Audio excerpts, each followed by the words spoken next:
So yun guys, for today's video naman, ipapakita ko sa inyo isang pamamaraan ng plant propagation, yung papaparami ng ating mga halaman. At kung nakita mo ang video na ito at pinanood mo, maraming salamat sa iyo. At huwag mo rin naman kalimutan na pindutin ang notification bell at siyempre naman ang subscribe button. So yun guys, maraming salamat. Guys, ito na guys yung video. Ayan. Dito yata. Ay, dito.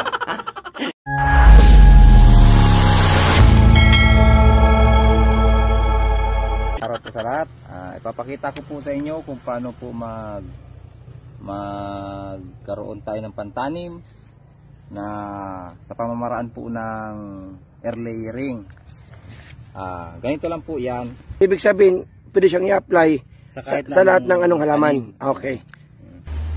Aalisin po natin ang kanyang balat. So yun, babalatan siya. Yes. Tatanggalin yung balat nitong bayabas. Tama. Paikot. Yan.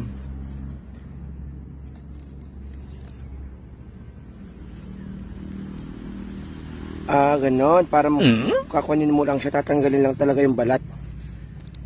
Ayan.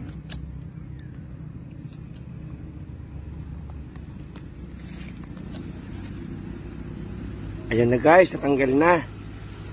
Ayun, ayos. Ang sunod po natin gagawin, So natanggal na. kikiskisin natin ang slate lang para matanggal yung madulas. Tatanggalin yung madulas na nandyan, yung parang kwan siya. Oo. Bakit siya tatanggalin, Master?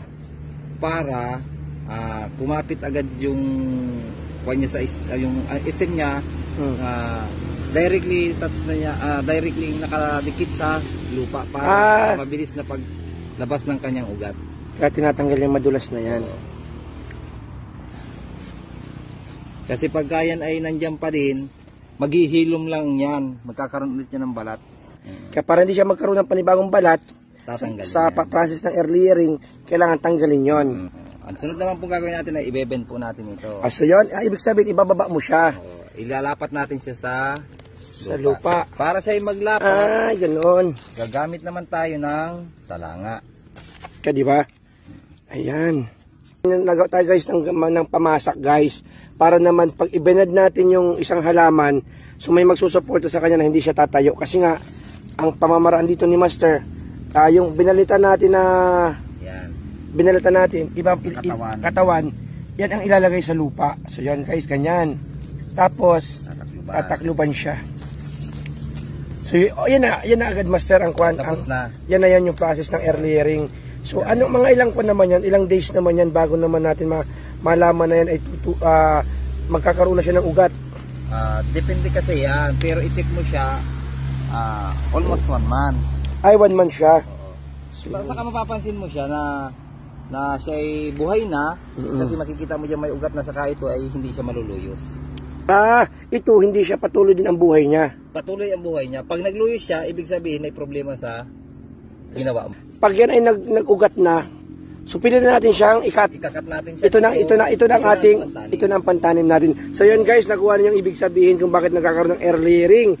So ibig sabihin yung isang sanga ng isang halaman, kung gusto natin gawing pantanim sa pamamagitan ng air layering, so magagawa natin yung pamamaraan na yun sa ganitong pamamaraan. Ay mapapadami mo siya. So napakaganda naman sa nakaalaman yan sa pagsasaka, sa pagpamit, sa pag-produce ng ating mga halaman or ng ating mga prutas. Yan guys, lalagyan natin ng pasak siya or ng tusok para naman naka-steady lang siya, so hindi siya makibo. So, bagong kaalaman na naman ng ating natutunan. Air layering, part siya guys ng pagpapadami ng halaman. Isa